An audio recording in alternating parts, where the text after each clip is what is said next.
You are listening to Real Life and Other Fantasies, a podcast by engaging storytellers for engaged story listeners. Here's your host, author and journalist, Melvin E. Edwards.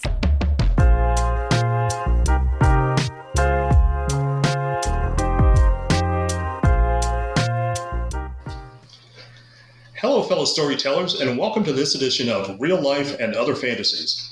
Today, we are joined by guest Dr. Jeff Hubbard, and we're going to have a conversation about his travels across the plains of America by trains and occasionally by rented and hired automobiles.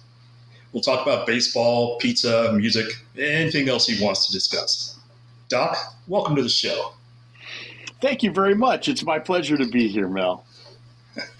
I appreciate you coming and taking some time to talk to us. I've read through your blog, and you've had some very interesting experiences, especially in the past year. About a year ago, when you had your 65th birthday, you decided to do something special and travel across the country, by train in particular. So I want to start. Sorry, go ahead. No, I was going to say that's right. I did. Getting older, as they say, isn't for the faint of heart, and I feel like, I got to get things done before I get too old to do them. Absolutely. Well, I enjoy looking at the photos. It's sort of like going along vicariously through you. So here are a couple questions I want to ask you, and you can feel free to branch off from the question if you have some other ideas you want to share. This is just a conversation here. All right, so I know you live out west, and you have a lot of stories to tell about that part of America. On your blog, you have a list of top photos, books, and songs about the West. And I noticed there seems to be a spiritual connection to the West with you. When did you realize that connection existed? What a wonderful question. Thank you for asking me that. I grew up out here in California, and when I was probably about 6 or 7 years old, my parents and my grandparents started taking me camping. And so we would go to the Sierra, we would go to Nevada, and then we went out to see my cousins in Arizona. And of course, this is the 1960s, and so half the television shows, it seemed like, were Westerns.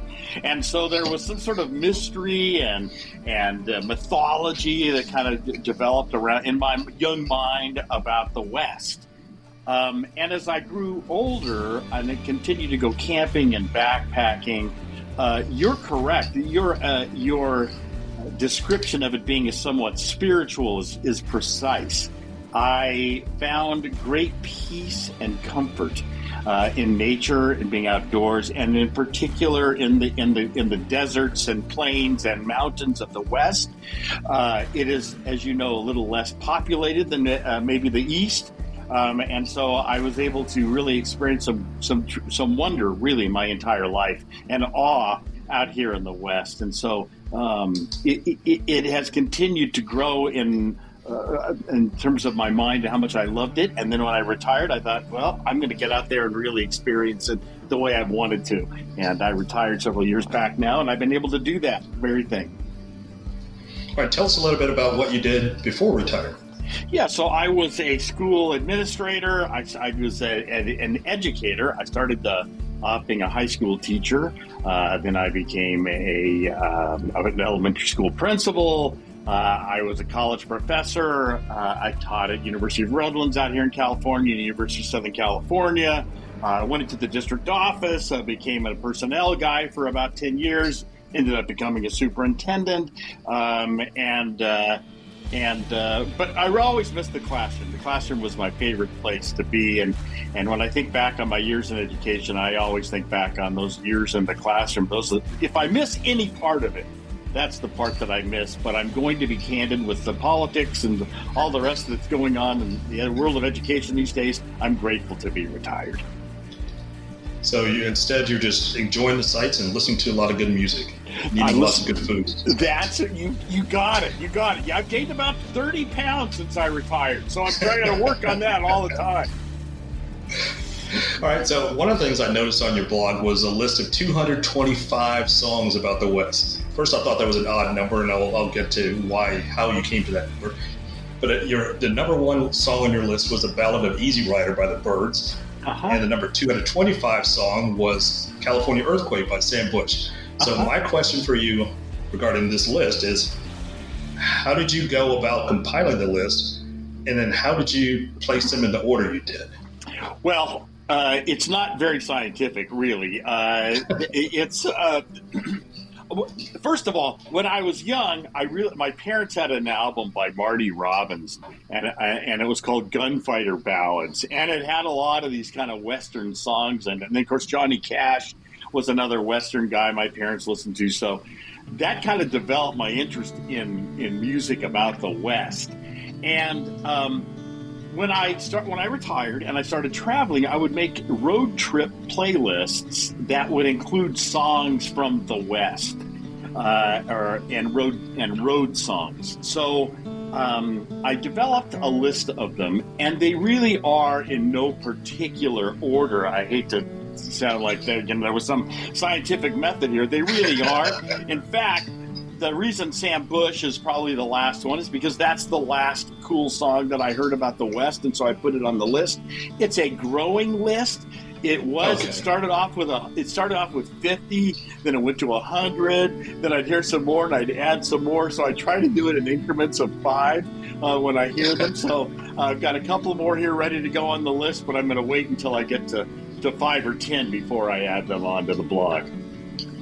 All right, so rather than a top 225, it's more like an ongoing list that currently sits at 225. That is fair to say. That's exactly right. Yep, that's right.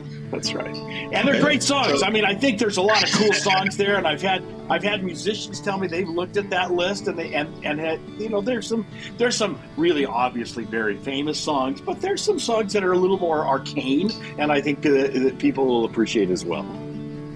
Yeah, I didn't know every song on the list, but I knew quite a few of them. So maybe I'll make a point of going and listening to the ones I don't know. I love music too, and all kinds of music. So I'm sure I'd enjoy it. Yes, I've seen on your Twitter account that you like music. You're a fellow music lover, and so I appreciate you appreciating it. Thank you. Yeah, I wish I had some musical talent, and we can get to that a little bit later when we talk about the blues. But for your 65th birthday last year, you decided that you wanted to take a little scenic trip across the country by a train. Tell me about that and how you decided where you wanted to stop and visit along the way on your trip. Right. Well, yes. I had, when I was about 12 years old, read Travels with Charlie by John Steinbeck. And thought, someday when I retire, I want to do a road trip like that around the country. And then I read, in my 30s, I suppose, a book called Blue Highways, and I had the same idea. So I started planning a road trip for my 65th birthday to kind of celebrate being on the planet that long. And also, it was my 20th year of sobriety. I'd stopped drinking about 20 years before, so I thought this feels like the right thing to do. And I started thinking about how long I was going to be gone, and if I wanted to go to some of the places I wanted to go, it looked like I was going to be gone a couple of months. And I love the train. So I thought, you know what? I don't have to drive. Maybe I can figure out a way to take the train and do this trip, this cross-country trip, and visit lots of places that I've both been to before and want to return to, as well as new places I've never seen. And also, when you're driving, you have to pay attention to the traffic and this and that. And when you're on the train, you have to pay attention to anything except look out that window. And so for me, I thought, it makes sense to do it by train. Let me explore that option. And it turned out it was really a good choice. I really got to see a lot of the country that I don't know that I would have seen had I driven. That sounds like a lot of fun. I've never been on an Amtrak train. I've been on sort of scenic tourist type trains out across the Adirondack Mountains or the Tennessee, but things like that, but never an Amtrak train. So that sounds like something that would be a lot of fun. And so I'm going to sort of gear my questions towards that trip and your direction heading east. Mm-hmm. So once you got to the Midwest in Chicago, I understand you had some pretty good deep dish pizza there in Lou Malnati's. That's and right. a pretty awful cab ride on the way out of town. Right. So here's my question about that. if every trip to Chicago had to include a cab ride, but on that trip you also got that pizza, would it still be worth the trip? So the question really, Mel, then is it worth jeopardizing my life for the pizza? And I'm going to have to go with yes. Yes, it is. No, that trip was amazing. By the time I got to Chicago, I had gone through a historic blizzard, which I know you read about in the blog, and I was so grateful to be in Chicago, because I've enjoyed Chicago. I've been down there for 3 or 4 times before, and it was marvelous. And it was calm there. It was lovely. I had beautiful dinner. But yes, there was a guy who I guess he felt frustrated. He thought he was going to take me to the airport, but instead I just needed to go to the train station, which was about 2 miles away, as opposed to a full fare. And he got so angry, so I felt bad that I said, I'll give you a nice tip, but hey, but he was angry, and he was driving around Chicago like a crazy man, and I absolutely. It's in my lifetime. It's the craziest taxi ride I've ever been on. But again, we made it. We survived. He dropped me off. I said, just drop me off here. I was about a block away. I just dropped me off here. It's fine. And it was fine. Close enough. Yeah. So, he was cutting through intersections, running red lights. It was just really dangerous. But that was the only thing about that experience that was negative. Chicago, in my experience, I have had so much good luck there in terms of, and maybe this is Midwestern hospitality, I don't know, but the people have always been so kind to me and so helpful and very friendly. So this was a one-off. It was not normal for this to happen with the cab ride. Everything else about that experience was terrific. That's awesome. So as you left Chicago and headed further east, a destination of Cooperstown, apparently you had another snowstorm. Right. And your friend, Tom Thrash, who you were meeting in Cooperstown, helped rearrange your schedule to get you there safely. So 2 SABR guys, which is the Society of American Baseball Researchers, 2 guys in that organization meeting up at Cooperstown, which is sort of the mecca for baseball fans, the Baseball Hall of Fame. What was that experience like for you? Hey, Mel, thanks for letting me talk about this, because we had so much fun, and I appreciate you asking. So the train ride out there was lovely. It goes along Lake Erie. It's called the Lakeshore Limited, and I got to Utica, New York, and which is about an hour or so from Cooperstown, maybe a bit longer.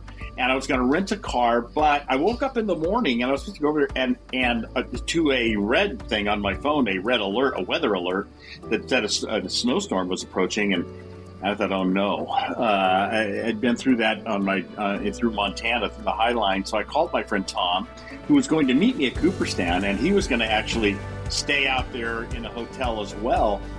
And he said, oh no, I canceled my reservation. Here's what I think we ought to do. I'm going to come out. I'm going to meet you. Let's go to the museum together. We'll spend the day there. Then in the evening, I'll drive you back.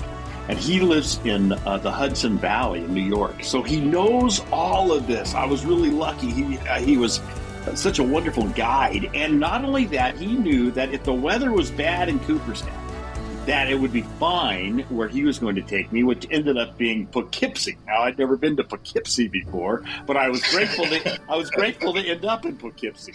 But he did. He came all the way out, picked me up. We drove. Actually, I took an Uber up to Cooperstown, but he came all the way out and met me at the Hall of Fame. And he had, of course, been there previously. He's a New Yorker.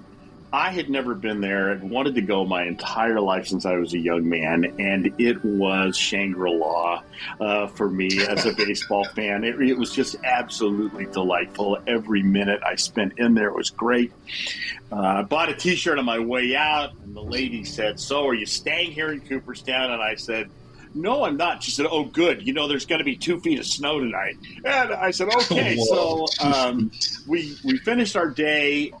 Sure enough, Tom drove me down to Poughkeepsie. And because the trains weren't running either, there had been, I was going to take the train also from Utica down to New York City, but there were trees that had fallen on the tracks. So it worked out marvelously. Had it not been for him, I don't know what the heck I would have done. He really saved the day. And of course, he's a wonderful guy too. He's smart and again, so knowledgeable about the area and really helpful. So he was my angel on that trip. He was a blessing. Yep. So your first trip to Cooperstown. Yes. First trip to the Baseball Hall of Fame. Yes. Well, every baseball fan, I would highly recommend going to visit the Baseball Hall of Fame at least once, preferably more than once. But I recommend going on one of the induction weekends, which is a crazy time in Cooperstown because you've got a hamlet of about 1,000 people normally. But on one weekend in July, you have as many as 100,000 people crowding into a little town that's only made for 1,000 or so. So it's a crazy experience, but I do recommend it probably only once, but I recommend you going there. So if you ever get a chance to go back, try to go back in July. And by the way, It gets very hot. Unbelievably hot there in the summertime. I was surprised when I went in July and it was 97 degrees or something. So when did you go, Mel? What year did you go? Well, I've actually been there about 8 times. Oh my goodness. I love that place. I had a membership and I would go whenever I could. When I lived in Maryland for quite a while. So it was about a 6-hour drive for me and I would go whenever I could. And the last time I went was about 3 years ago. Okay. It was the 100th anniversary of the American Legion. And I happened to have a conversation with one of the directors of the Hall of Fame via email and asking them if they had planned any kind of festivities for the American Legion's 100th anniversary. Because American Legion baseball has been so integral to developing players who have eventually reached the Hall of Fame. I thought it was a natural celebration that they would be holding, but they didn't even know about the anniversary. So we started talking, and I helped them put together a program and invited my team. I was the director, player, whatever it was called, for general manager, essentially, for the Annapolis American Legion baseball team. So they invited us up there, and we had Lee Smith, who was being inducted that summer, and he had played American Legion baseball in Louisiana.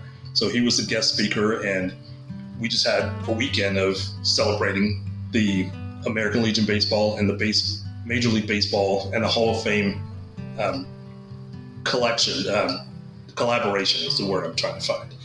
And I don't know if you know this, but probably 85, I think, former American Legion baseball players are currently inducted into the Baseball Hall of Fame. So without the pipeline of the American Legion, baseball might look very different across the history of this country. I did not know that, and that's pretty impressive. Of course, I knew about American Legion baseball, and obviously it makes sense that would be the case. How fun for you! I will return. I will take your advice, and I should go with you. We should go together. You can show me around. Because you're right, it's an amazing place, and how great you got to see Lee Smith, who I got to fortunately watch play in my lifetime, and see him get inducted, and it is an extraordinary place. If you're a baseball fan, I can't tell you how wonderful it is. And I do want to go back in July. I do want to go for an induction. My wife retires in a year, and she has told me she really would like to go to upstate New York. So I said, well, we can make that happen. And so there you go. Yes. Yeah, I wouldn't recommend staying in Cooperstown for more than 2 or 3 days. There's just not that much to do around town. Right. But if you want to go drive out within an hour of the city, the town, you'll find lots of interesting things. There are caves, and there are other halls of fame. There's a soccer hall of fame there. Oh, okay. There's a farming hall of fame there. So if you're into farming equipment and farm history, you might find that fascinating too. And it's a beautiful place. I mean, it's really pretty out there. So yeah, it really is. Oh, and if you ever go more than once, in return, July is what I recommend. October is also a time I recommend. It's really beautiful in October. All the leaves change colors, and I was there in October once, and it snowed. So it could snow at any time of the year there, or it could be 97. It could be 97 degrees. You just don't know. But I recommend those 2 times in particular, July and October. Wonderful. Thank you. All right. So I've got one more question about the Hall of Fame. So as a lifetime baseball fan, first time at the Baseball Hall of Fame in Cooperstown, New York, how did you feel entering the doors of the Hall of Fame? And did you feel the same sense of awe after you had visited and exited the doors of Baseball Hall of Fame? Yes, the answer, when I walked in there, I felt like I had finally I was realizing a lifelong dream. And, as you know, the docents are wonderful. And they immediately said, so, where are you from? Who's your favorite team? Who are your favorite players? They engaged in baseball conversation right away. And I grew up here in Southern California. Sandy Koufax is my guy.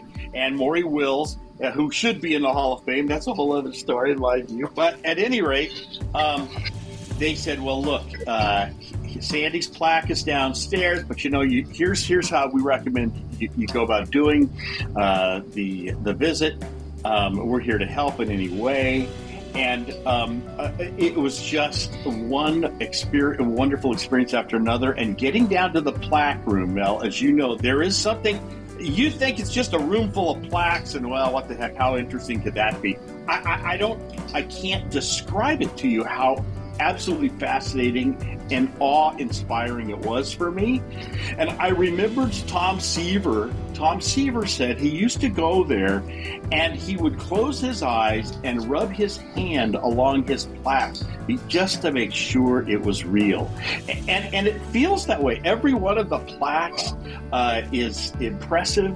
Every one of the players is impressive, and you can read about each of them. And so for me, that plaque room, as much as I love the memorabilia and the stories in the other parts of the museum, but that plaque room was magnificent, and I loved it. And so that was our last part of it. So as I walked out, well, again, we walked out, I got my T-shirt, but that plaque room kept coming back to me. And when I got home and went through the photos that I had taken, I was so thrilled that I was able to take photos of the plaques. Again, that may not sound like something if you haven't been there, like, oh, it's a plaque.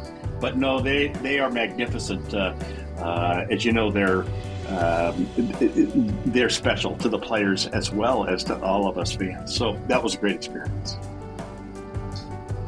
That's awesome. Yeah, about 20 years ago, I happened to be there on Father's Day weekend, and my son was 5 years old at the time, so a little guy. And they have several movie theaters in there. I don't know if you got a chance to watch one of the baseball movies there. But they were showing The Rookie. They were showing The Rookie with about Jim Morris and not the Doors lead singer, but the pitcher, Jim Morris, and he actually was there that weekend. He and his son, his real life son, were there in Cooperstown signing autographs, and we got to meet them. And then they also showed, obviously, Field of Dreams, which is a perfect Father's Day weekend movie. And after the movie, they allowed parents to go out on the field and play quick game of catch with their kid. So I got to go out there with my then 5-year-old son, and he doesn't remember it really, but I always will remember it. He's 25 now, and it's a very special memory for me. I don't remember the name of the movie we saw. I know it was about history. They did a significant part of it, which motivated me, by the way, to go on another trip. They did on the Negro Leagues, which inspired me to then go to the Negro Leagues Museum, which I did on a follow-up trip, on a road trip, actually, which is in Kansas City, Missouri. And I don't know if you've been there or not, but Bob Kendrick is the director of the museum, and that guy, he's brilliant. And they have done magnificent things, and they have great dreams for where it's going to end up going. So every part of my experience in Cooperstown was great. And again, motivated me to look at some different kinds of things that I might not have done otherwise. I had always wanted to go to the Negro Leagues Museum, but after seeing that, I thought, okay, I have to go. And I did that very next year. Awesome. I've never been there, so that's on my bucket list. And I need to have Bob Kendricks, now that you mentioned him, I need to have him on this podcast. He's the ultimate storyteller. He is the most entertaining and knowledgeable person maybe in all of baseball. Yeah, I know he's the Negro Leagues Museum guy, but I have to tell you, I don't know of another person in the field of baseball who is more entertaining or more knowledgeable than Bob Kendrick is. So, yeah, I think he'd be a great choice for you. Awesome. Okay, so let's go on. We've gone all the way to the East Coast, heading back towards the Midwest again, and you stopped in and to see the Blues Hall of Fame. So tell me a little bit about your interest in the blues and how you experienced that Hall of Fame. So this is so fun for me to talk about my favorite things. When I was a young man, I loved rock and roll music. Again, I grew up in the 60s. And so when I was in college, I took a class called, I think it was called Popular Culture, the Rock Generation or something like that. And on the very first day, the professor said, okay, just so you know, we're going to spend the first half of this class on the blues because there is no rock and roll without the blues. And he then proceeded to play Robert Johnson's version of Crossroads and then played the Cream's version of Crossroads and said, here's a line. And so I fell in love with the blues. I must have been about 18 years old. And I fell in love with the blues when I realized that it, of course, was the precursor of my music that I'd listened to up to that point. And I started listening to Muddy Waters, and I started listening to Sonny Boy Williamson. And, of course, then I discovered the Delta Blues at some point. And, of course, so many of them were originally there. Then they went to Chicago later on and to play that electrical stuff. But those Delta Blues, Son House, Robert Johnson, those kind of guys, I have been just absolutely fascinated by them and that music my entire life. And I love it, and it speaks to me. So I had always wanted to go to the Mississippi Delta because I wanted to see. I don't understand, and I still don't really fully understand how a place geographically can create an environment where so much talent forms and so much genius, truly musical genius forms in a particular area. And I don't know if it's the hardships, the weather, the culture. I don't know what potential or what components of it really make for that, but the Mississippi Delta it has, as you know, this extraordinary history regarding the blues. So I wanted to go to Clarksdale, where the Crossroads were, where Robert Johnson allegedly sold his soul to the devil, and so I wanted to go there to the Crossroads. But also they have a juke joint festival every year. I didn't go to that, but they're noted for it. And there's just so much history there. So I went to a place called Cathead, there's a young gentleman there, his name is Roger Stoll, and he knows where everybody's playing at all times, and I got all the information I could from him. I stayed in a place called the Shack Up Inn, which is the craziest, most fun place in the world there in Clarksdale. It was only there for a couple of days, and what I discovered was I really need to go back. I also had spent some time in Memphis. So the train arrives in Memphis. I drove down to Mississippi, spent some time there, went back to Memphis, and I really need to spend more time in Memphis. Memphis, I only touched on. I went to the Civil Rights Museum and did some other things there. But that area, it merited more than 4 days that I was there. It really merits 3 or 4 weeks, I think, probably at least 2 weeks. And so I plan on the next few years going back, maybe for one of the juke joint festivals in Clarksdale or in Mississippi somewhere. I love New Orleans. I'm going to New Orleans. But that's a little different deal. That's more jazz in my view. But that whole area down there around the Mississippi Delta, it's just an extraordinary place. And I got to get back. And I got to get back to Memphis, too, for obvious reasons.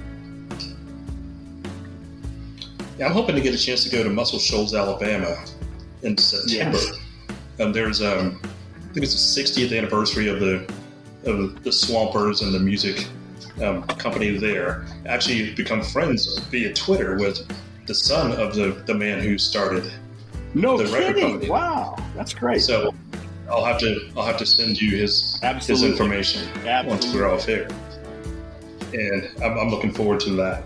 But as I mentioned to you yesterday, texting to prepare for this, there are some pretty famous blues musicians in my family. And unfortunately, I was born a little bit too late to really enjoy it. But Lightning Hopkins was my mom's cousin. And it's funny, I always heard her talk about him, and she never called him Lightning. She called him Cousin Sam. And so I knew her referring to Cousin Sam, but when I heard other people talk about Lightning, I never put the two together. And I remember sitting on the couch watching the news with her. I was probably 14 years old, and the local news in Houston was doing an obit on Lightning Hopkins. And she said, "Oh, that's my cousin Sam who just passed away." And then finally I put the two together and realized Lightning Hopkins and Cousin Sam were the same person. Unbelievable. Unbelievable. And you told me that, and it knocked me right out. I got to tell you, when you told me you were related to Lightning Hopkins, I couldn't believe it. I mean, absolutely one of my favorite musicians of this lifetime. So it's so interesting to me. Yeah. That's awesome. Yeah, and Albert Collins also is a cousin. I'm not quite sure how closely they were related. I know he's close enough that we went to the same family. When you told me that, and I looked them up, and sure enough, it says a relative of Lightning Hopkins. So they were related as well. So, yes, they were related. Yeah. Yes, through my mother's side of the family. I don't know exactly how, but I do know they're related. And every year, our family has a reunion in Centerville, Texas, which is out in Leon County. And I've written a couple of books. My first book traced my mom's family line back to Leon County during the time of slavery. Our first ancestors were in Texas in Leon County in 1844. And that's where both Lightning Hopkins and Albert Collins were born. So it is a very small town. I looked it up recently, and there are probably 200 people who live in this little town. So almost everybody there is related to me somehow. But Albert Collins, who was born Albert Drury, would go to those family reunions. I saw a video on YouTube of him doing an interview, and he talked about the family reunion. I thought, I was there too. You didn't mention me. Of course, he didn't remember me. I was a little kid, right. But that's great. That's great. But all right, so I've got just a couple more questions as we wind down here. So tell me about, just sort of to wrap this all up, what would be your greatest takeaway from this lifetime, this trip of a lifetime for you? You know, a couple of things. One is that I really am grateful and glad I was able to do it.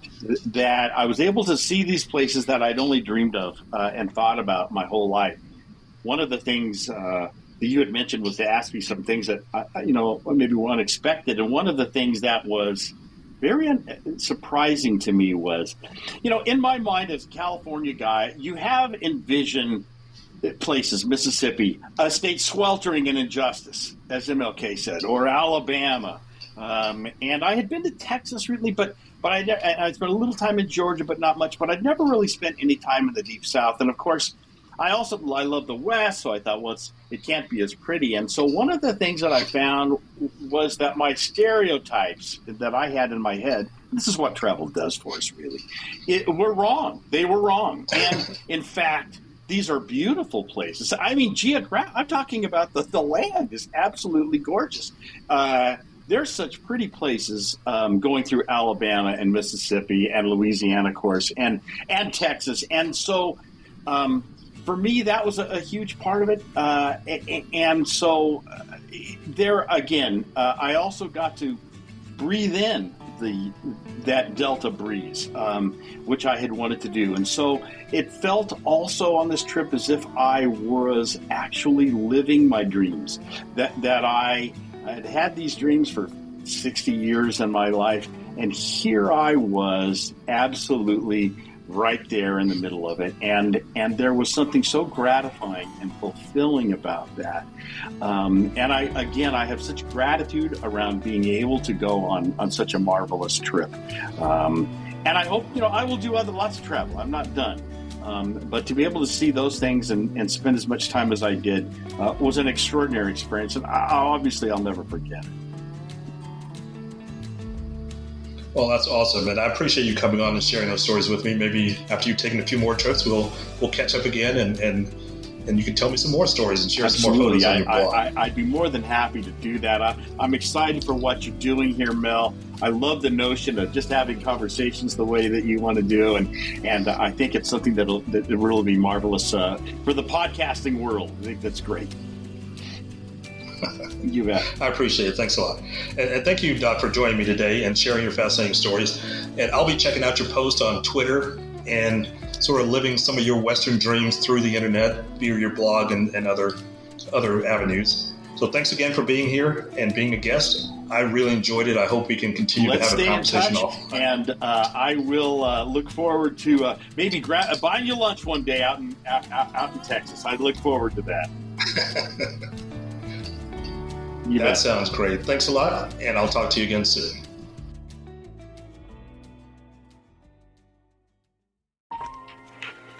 That was another edition of Real Life and Other Fantasies with your host, Melvin E. Edwards. Join us again next time for more stories about more things than you can imagine. Some of those true stories may even be about real life. See you next time. Make 1908 House of Wine and Ale your new favorite destination between San Antonio and New Braunfels. With 15 ales on tap, more than 30 craft beers in cans and bottles, and over 70 wines, we have a selection that's perfect for both relaxing with a glass or gathering with your friends. We even have wine on tap. That's right, we have wine on tap. www.1908houseofwine.com. Family and animal friendly.